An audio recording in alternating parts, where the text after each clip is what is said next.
Álvaro Cedeño y Álvaro Cedeño les saludan en este episodio número 295 de Diálogos con Álvaro Cedeño. Esta es una conversación intergeneracional que toca temas como desarrollo de talento, acción humana eficaz, espíritu emprendedor y transformación de conflictos. Hoy para conversar sobre el artículo publicado esta semana en la página web alvarocedeno.com titulado Palabras silenciosas. Papá, empezó el Adviento. Bueno, muy bien. Aquí estamos con este tema. Voy a tratar de recordar, porque ya no es cosa de recordar y recordar, no, no, tratar de recordar. Una historia que cuenta Ortega Gasset en alguna parte. Dice que un grupo de discípulos de un gurú se pusieron a, a, a preguntarse cuál sería la fuente donde se concentraba más sabiduría. Y entonces discutían y discutían y no se ponían de acuerdo y al final dijeron, vamos a preguntarle al gurú. Y se fueron caminando hacia donde estaba el gurú, que era ya lejos en una montaña, y llegaron y él los recibió y les preguntó, ¿y a qué vienen? Bueno, venimos a preguntarte cuál es la gran fuente de la sabiduría.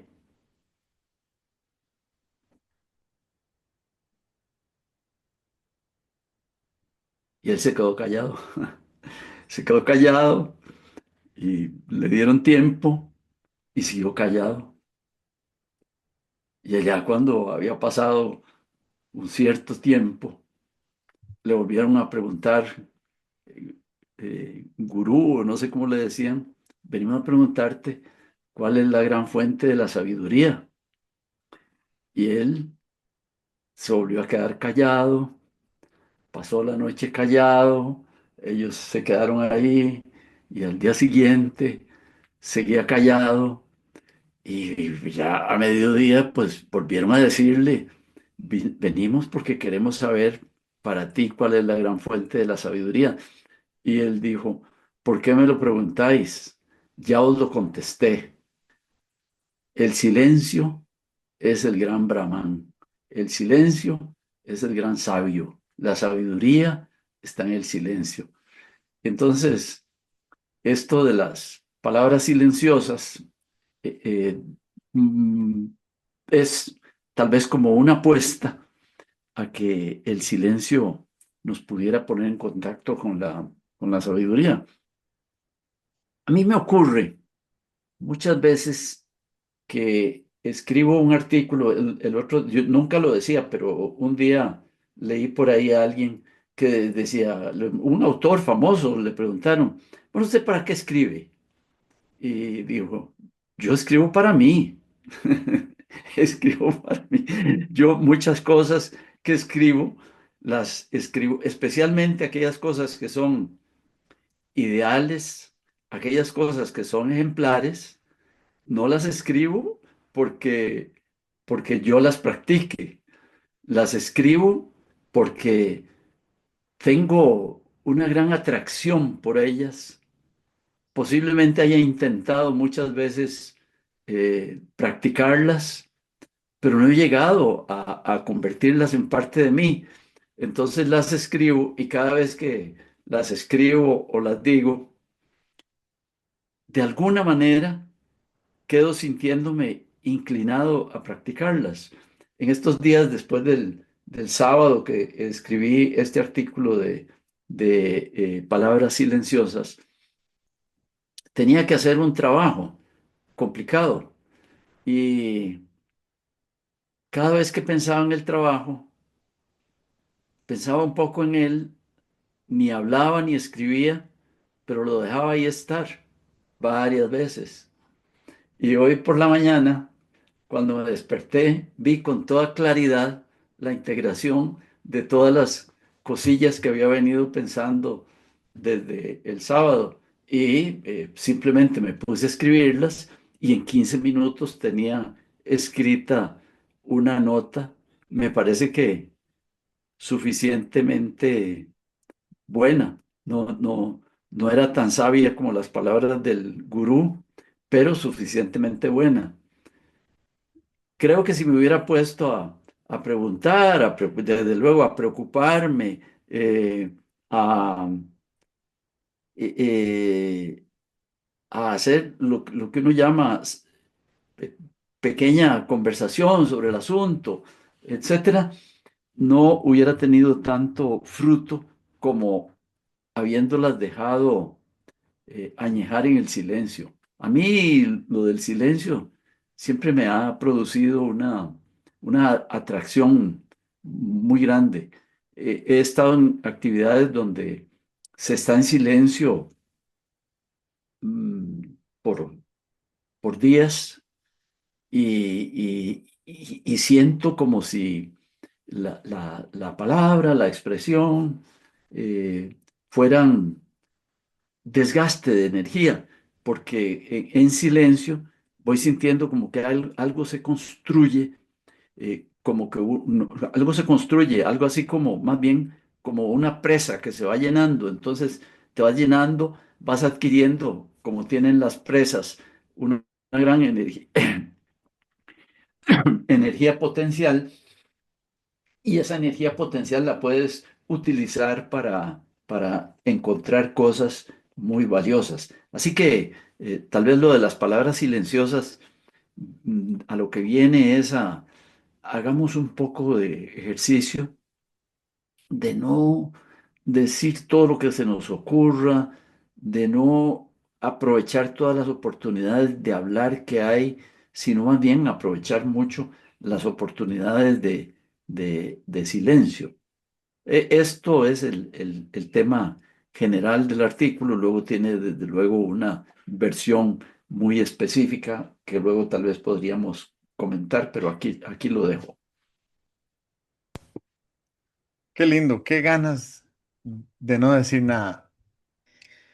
Ujú, Em, pero, pero digamos, porque sería muy raro dejar el espacio vacío en este contexto de diálogo. El domingo pasado celebramos nuestra tradicional cena de acción de gracias, tradicional, de verdad tradicional, ¿verdad? En nuestra familia hemos celebrado esa ocasión desde hace casi 40 años. Yo digo, yo le cuento a mis amigos que celebrábamos el Día de Acción de Gracias desde antes de que hubiera pavos en Costa Rica. sí, Entonces ujú, comíamos, bueno, era una cena equivalente, equiparable con una cena navideña ujú, y además como no es feriado, entonces ahora resulta más fácil trasladarla al fin de semana y cumple el mismo efecto. Pero ujú, esta particular ceremonia de esta semana a mí me dejó claro que es una ceremonia y es una ceremonia con una intención que ni siquiera eh, hay que compartirla en la convocatoria. Todo el mundo sabe a lo que va. Los invitados, la configuración del grupo no siempre es la misma, pero los invitados siempre se sienten de la casa. Y en un evento como ese, donde hay una intención muy clara, que es la gratitud y la expresión, la manifestación de la gratitud, y donde uno está sentado a la mesa o en torno a la reunión en la sala durante 5 o 6 horas, un grupo grande, no sé, tal vez éramos 20 personas, la inmensa mayoría del tiempo cada uno de nosotros está en silencio. Porque si fuera una fiesta tradicional donde hay varios grupitos de conversación de diferentes temas y uno está hablando toda la noche, es muy diferente que cuando uno está en una cena donde la intención es que quien use la palabra manifieste su gratitud. Y entonces el resto de los otros participantes estamos casi todo el tiempo en absoluto silencio. Mm, y yo siento que ese silencio es tan edificante o aún más edificante cuando lo fertilizamos con los mensajes de gratitud de las demás personas que están participando. Entonces, este fue una realización que tuve el fin de semana durante nuestra cena de gratitud, enfocada desde el punto de vista del silencio, que era de lo que estabas hablando. Un par de cosas más sobre el silencio mm, y sobre la palabra. Hace 2 años hice un experimento durante un ciclo lunar. Ahí, ¿verdad? Me he dado cuenta también que estos experimentos que hago durante los ciclos lunares de escoger una intención y manifestarla a lo largo del ciclo, viene a ser el equivalente a una cuarentena. ¿Verdad? Uno dice, por estos 29 días que dura la luna, no voy a comer azúcar Ujú, y ver qué pasa. Entonces, una de estas cuarentenas que hice hace un par de años, fue con la intención de hacer silencio. Y entonces lo que hice fue que le reduje ruido a mi actividad cotidiana. Y yo siempre he sido muy proclive a llenar el espacio de música, de todo tipo de música. Y durante ese ciclo lunar decidí silenciar la música que escuchaba de fondo al trabajar, y mientras cocinaba, y mientras escribía, mientras manejaba.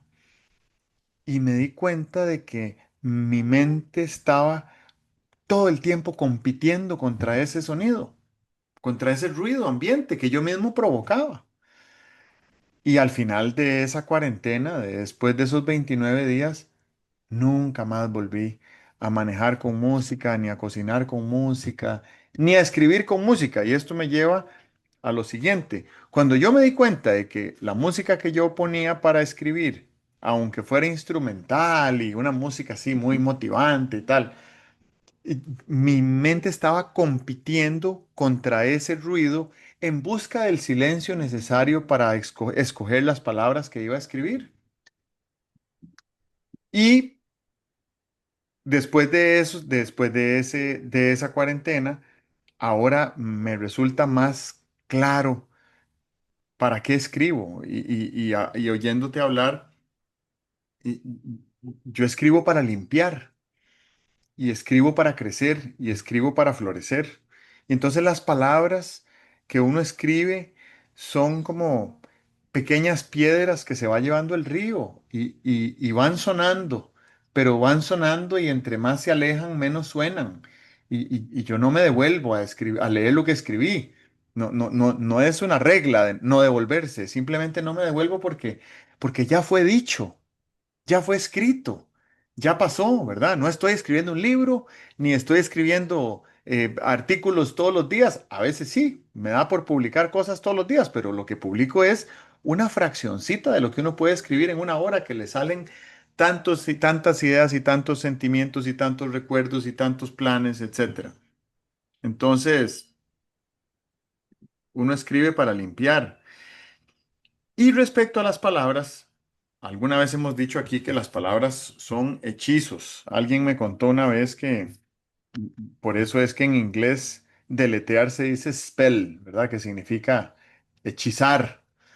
Y las palabras son hechizos. Cada palabra tiene un contenido muy profundo. Cuando tú escribes un artículo y le pones de título palabras silenciosas, si uno hiciera una pausa para reflexionar en el título antes de leer el texto, uno diría, pero eso no es una paradoja. ¿Cómo es una palabra silenciosa? ¿Qué significa? ¿Cómo resuena eso en mí? Y empiezas a crearle espacio energético y emocional a un título que representa en solo 2 palabras de lo que trata un artículo que no es escrito con palabras silenciosas, pero es para explicar la oportunidad de hacer silencio, especialmente en esta época del año, que es una época de recogimiento, no solo por lo religioso y espiritual, sino por la transición ambiental y climática que hay en esta época, por el cierre del año calendario, por, por, por la orientación misma de los astros, la distancia del sol, etcétera, ¿verdad? sí. Entonces eso es una bonita ocasión para crearle espacio a las palabras silenciosas. Qué bien eso que has comentado. Vieras que en algún momento yo tenía un colega, bueno, mucho mayor que yo, y en alguna oportunidad trabajamos en la misma, en el mismo espacio. Tenía una oficina, yo tenía otra oficina y tal. Y uno entraba a su oficina y siempre tenía puesta una música para trabajar. Era una música clásica muy linda para trabajar y yo me pensaba un día voy a tener música para trabajar.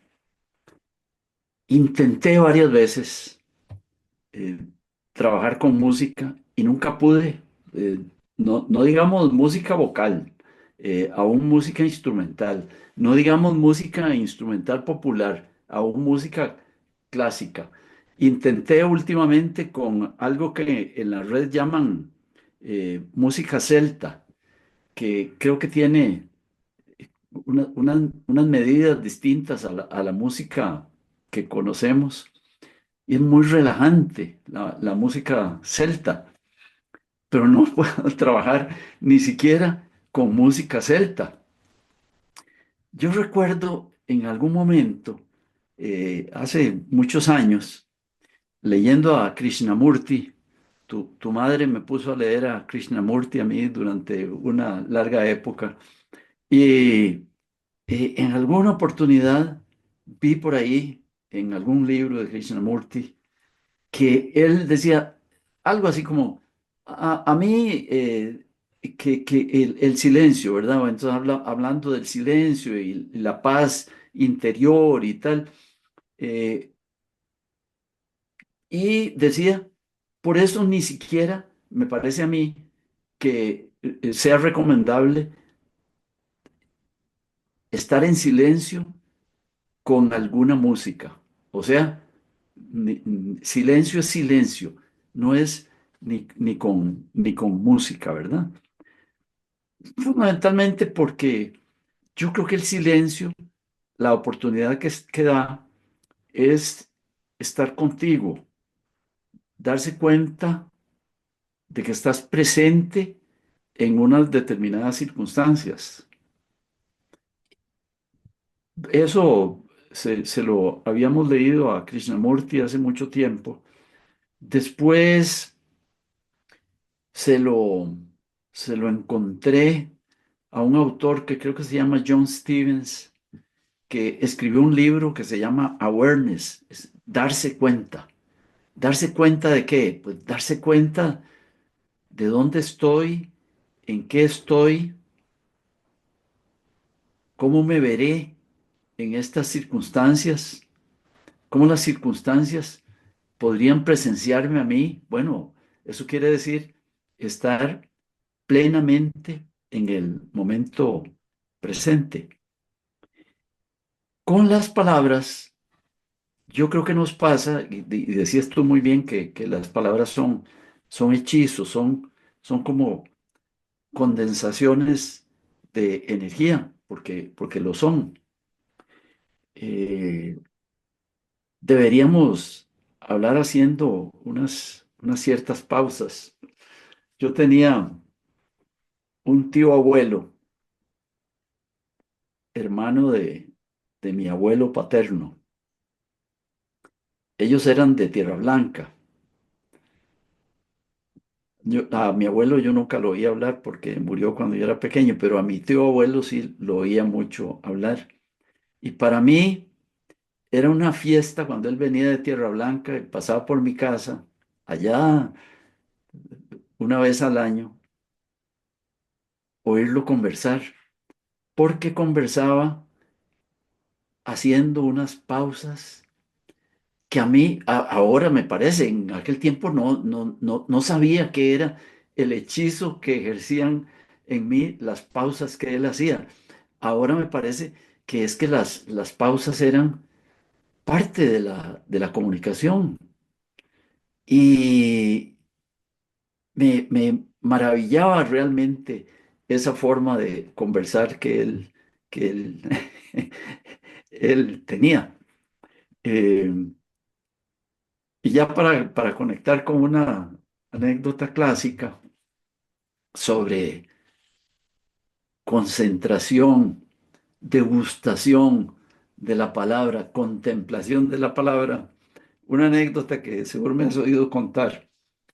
Santa Teresa tenía su confesor, yo no me acuerdo cómo se llamaba el confesor de Santa Teresa, su director espiritual. eh, y una vez llegó y en el rito católico de la confesión, una de las cosas que hay que preguntar es si cumplió la penitencia que le pusieron en la última confesión. Bueno, eso se hacía antes, yo no sé si todavía se hace. Pero bueno, cuando llegó a confesarse y su director espiritual le dijo, ¿usted cumplió la penitencia? Y le dijo ella, no. Pero ¿cómo? Era solo un Padre Nuestro. Y dijo, sí, pero viera que yo me fui a rezar la penitencia y cuando dije Padre Nuestro, hasta ahí llegué, porque no pude ir más allá, me quedé atorada en la sensación de que tenía un padre y de esa dimensión. Muy bonito, me parece a mí el tema, porque si habláramos con gran awareness y habláramos con gran eh, sentimiento de que nos estamos dando cuenta, creo que no hablaríamos tanto.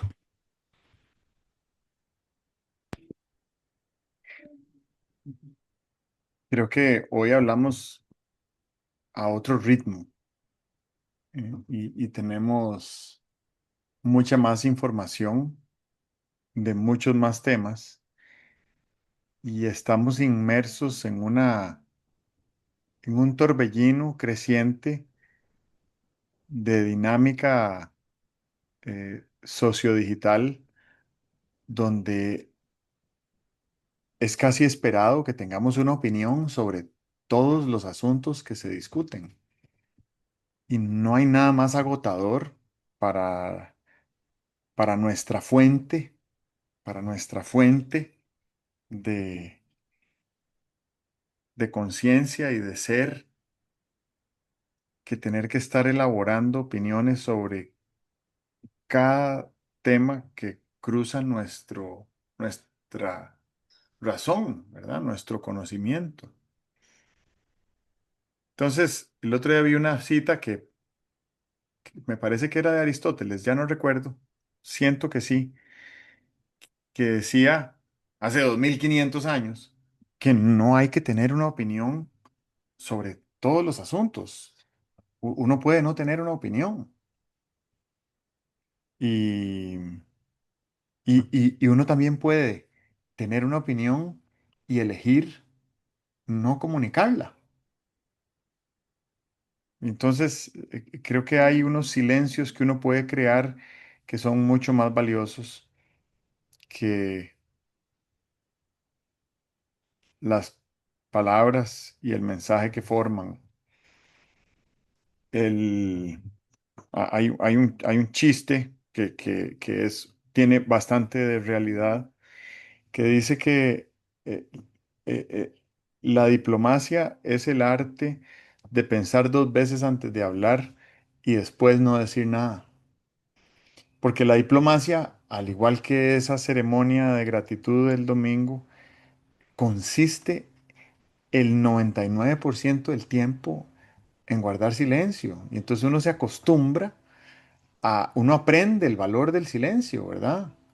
Y yo creo que uno de los grandes logros de la diplomacia multilateral durante los últimos 80 años, casi 80 años de existencia de las Naciones Unidas ha sido no tener tanto que decirnos en ambientes diplomáticos, ¿verdad? Creo que hemos evitado la Tercera Guerra Mundial por haber escuchado más de lo que hemos hablado.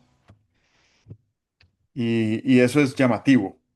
Hoy en día vemos que la política es un bombardeo constante de mensajes y de palabras que van creando realidades, aunque no sean verídicas, pero son realidades que se van creando en, en el colectivo inconsciente de las personas y las personas empiezan a reaccionar desde un lugar de creencia más que desde un lugar de evidencia. Y que entonces, ¿cómo hacemos para construir de manera eficaz y tangible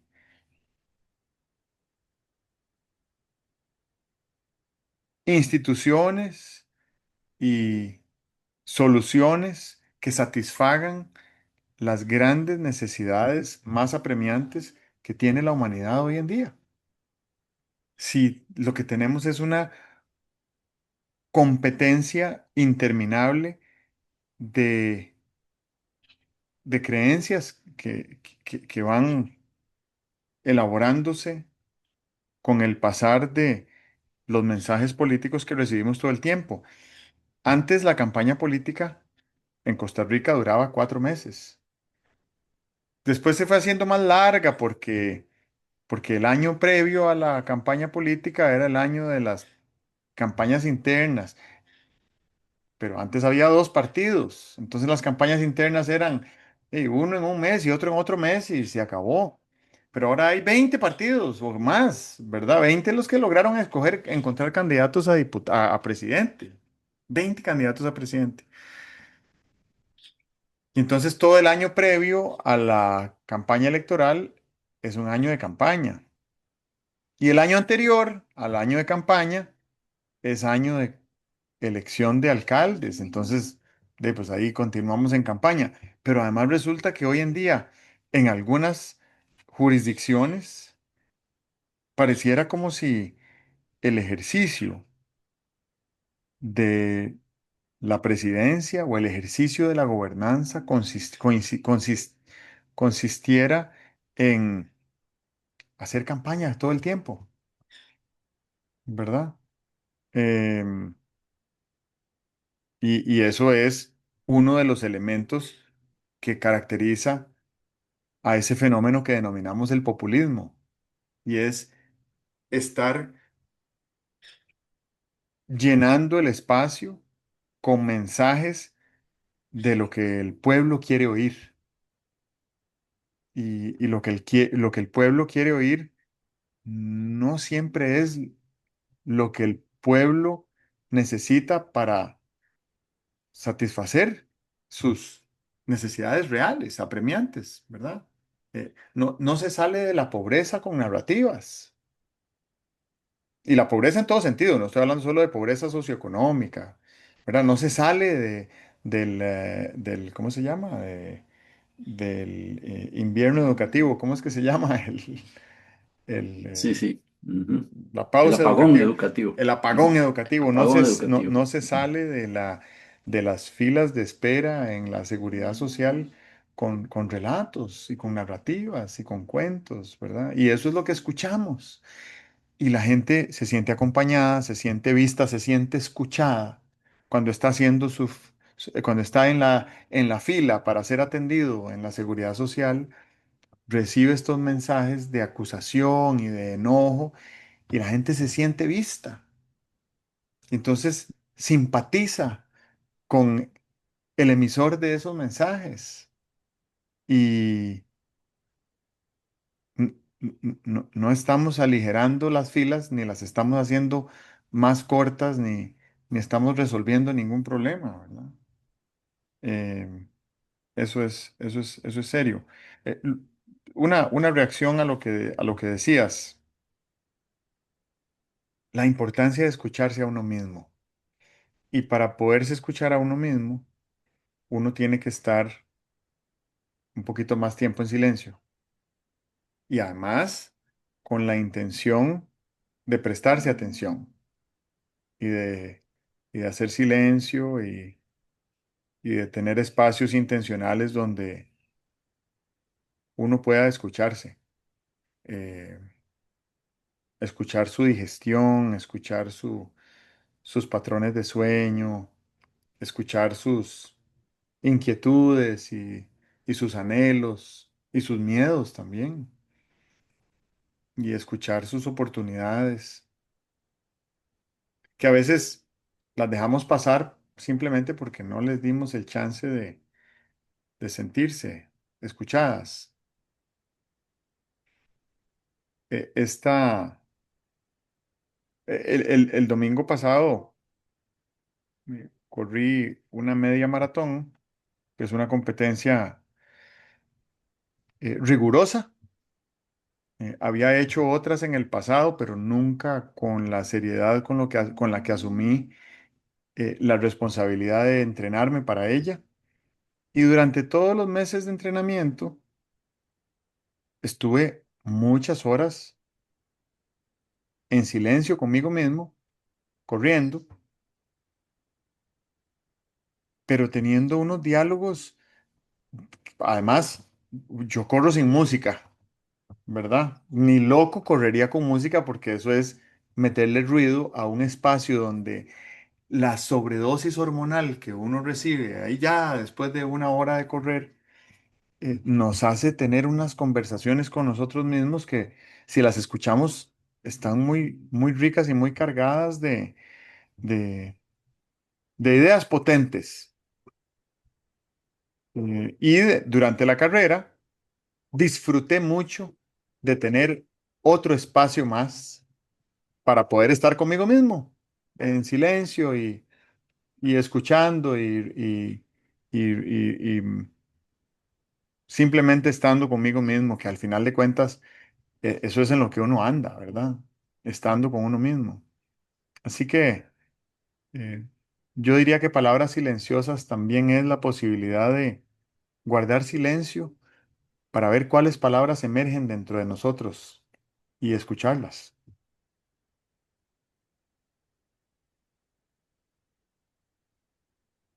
Eh, eh, me llama, me llama la atención lo que decías de que nos sentimos obligados a tener una opinión. ¿Quién sabe si eso lo hemos heredado del troquelamiento de la enseñanza escolar, ¿verdad? Cuando la maestra pregunta algo, si uno no sabe y no levanta la mano, se siente mal.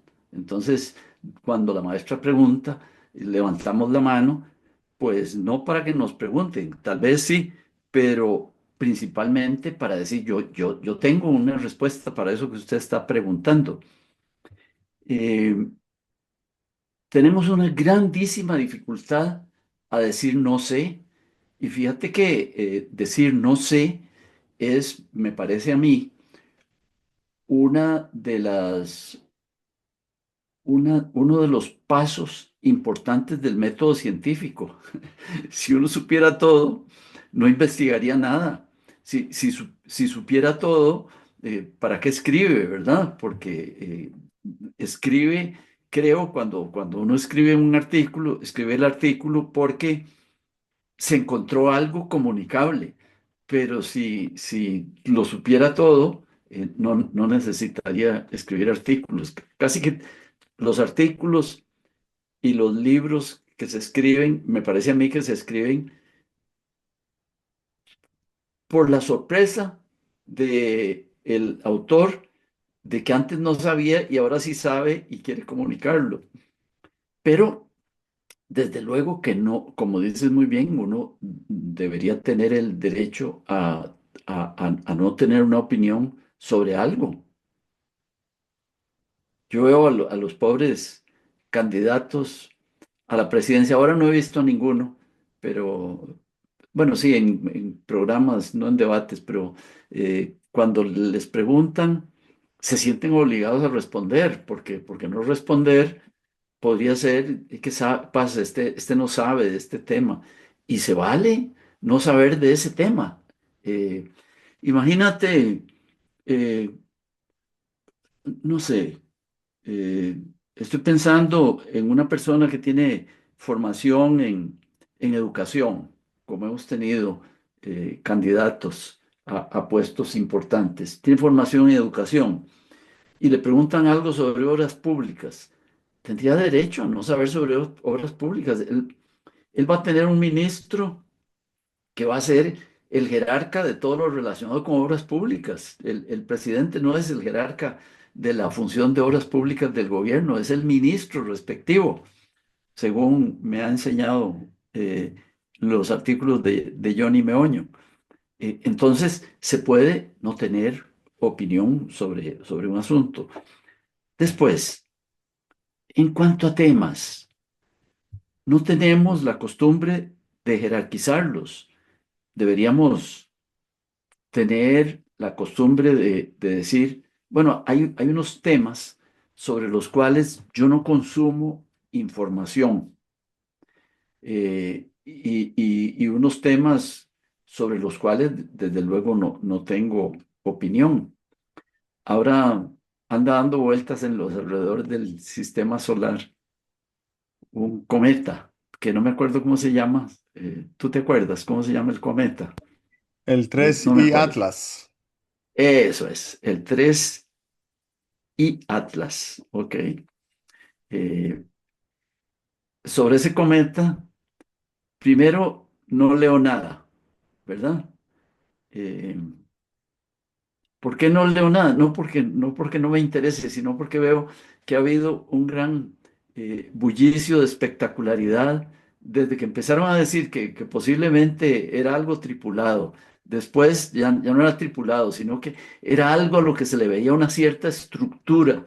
Y después era que emitía unas señales que no podían ser señales aleatorias, sino que tenían que ser señales racionales y tal, ¿verdad? Eh, bueno, ya se ve que sé tres cosillas del cometa, pero, pero no consumo cosas del cometa. Todo eso que sé, lo sé porque tu madre me las lee, porque está muy interesada en ese tema. Eh, bueno, ahí lo que he hecho es decir sobre ese tema, yo no quiero informarme, ¿verdad? Y ve qué interesante que creo que cuando hablabas de los temas sobre los cuales damos opinión, los temas alrededor de los cuales hay una campaña política y tal, todos los emisores principales en la campaña política tienen una característica común y es que todos quieren ganar las elecciones. Entonces uno se da cuenta de que todos quieren que se les vea la mejor cara, como la luna, que quiere que se le vea la mejor cara, nunca presenta la del otro lado. Quieren que se les vea la mejor cara, quieren que se les vea en conocimiento, quieren que se les vea simpáticos, humanos, rectos, etcétera. Y eso nos deja una serie de temas que son muy básicos para una campaña política, para el bien de la democracia y que nadie toca. Por ejemplo, desde que uno está en un partido, bueno, partido quiere decir parte, partido, lo partieron y yo me quedé con esta parte. Partieron al país y yo me quedé con esta parte, este es mi partido. Eso implica separación. ¿Quién hace la labor de gestionar el acercamiento? En el momento en que alguien dijera, bueno, yo voy a hacer un esfuerzo de acercamiento, fíjate, se lo podría ver como debilidad, se lo podría ver como, si se está acercando porque siente que va a perder y tal y cual. Pero es importante que hubiera una gestión de acercamiento. Tú decías que las palabras crean realidades. Ahora imagínate, una campaña política crea unas realidades muy sólidas, muy complejas, las instala muy bien en la mente de la gente. Y si durante la campaña política lo que instalamos es un conjunto de ideas de separación, nosotros somos los buenos, esos otros no saben nada, Dios guarde, ganen las elecciones, quién sabe qué van a hacer, etcétera, estamos socavando lo que me parece a mí, ve qué interesante, eh, estamos socavando lo que me parece que es el requisito fundamental de la vida política, que es la gestión de acuerdos. Si durante no sé cuántos meses hemos estado diciendo, esos no sirven, nosotros somos los que servimos, mi tesis es la que funciona y tal, cuando seamos gobierno y tenemos que acercarnos a los demás para construir acuerdos, vamos a tener una dificultad que nosotros mismos hemos creado.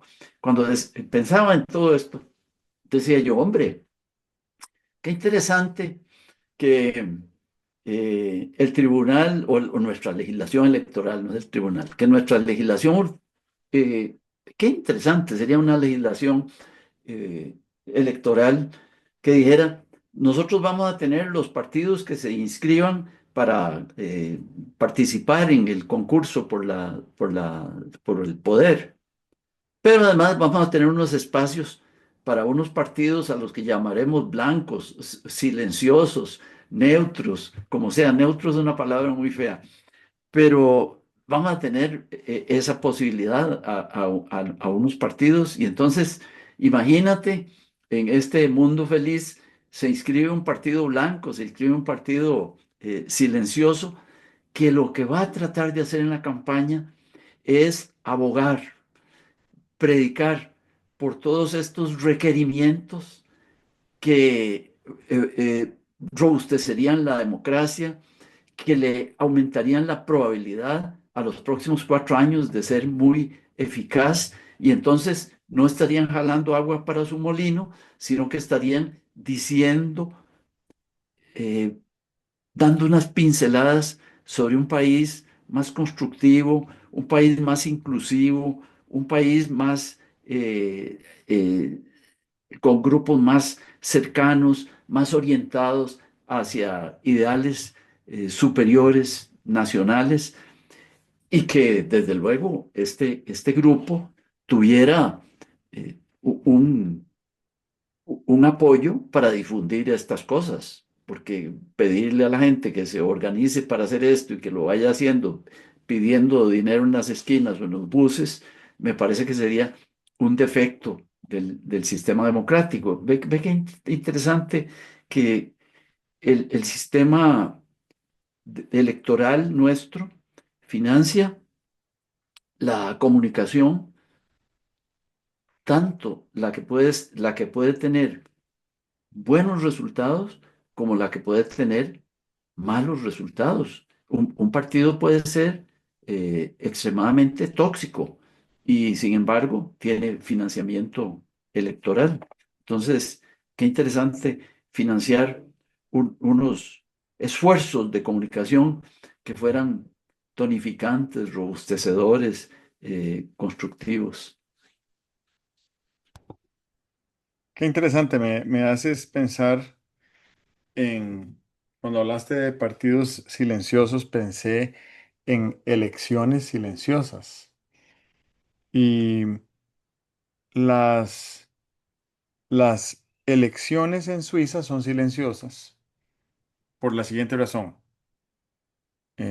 Bueno, hay elecciones confederales, digamos, de todo el país, cada 4 años, y en esas elecciones confederales se vota por 7 personas, se elige a 7 personas, y esas 7 personas van a ser los ministros de todos los ministerios de la Confederación Suiza.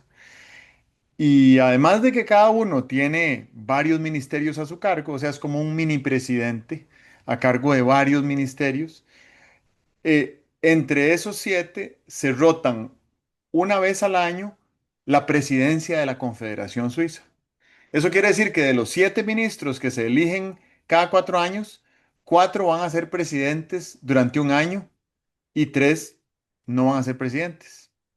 Entonces en Suiza, en cualquier lugar le preguntas a un ciudadano muy informado, como todos los suizos, que quién es el presidente del país y es altamente probable que no sepa quién es el presidente.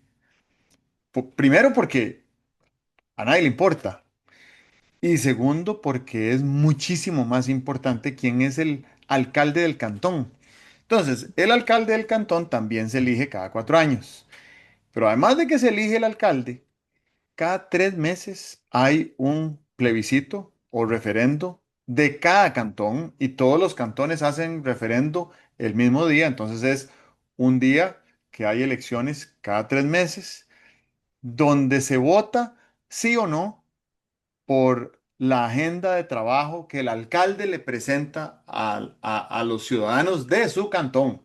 Entonces no hay publicidad política nacional porque al cantón vecino no le importa lo que se va a discutir en su cantón.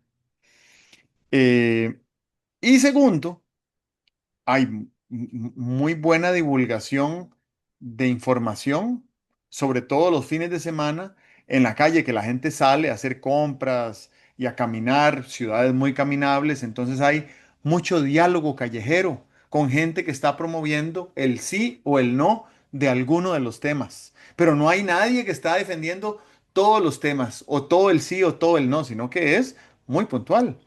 Y además, el día de la elección no es un bochinche de pitos y carros y pitoretas y banderas circulando por toda la ciudad, porque el 90% de las personas votan por correo. Entonces mandan su papeleta con sus decisiones por correo dentro de un plazo y se contabilizan los votos, se toman las decisiones y se sigue adelante.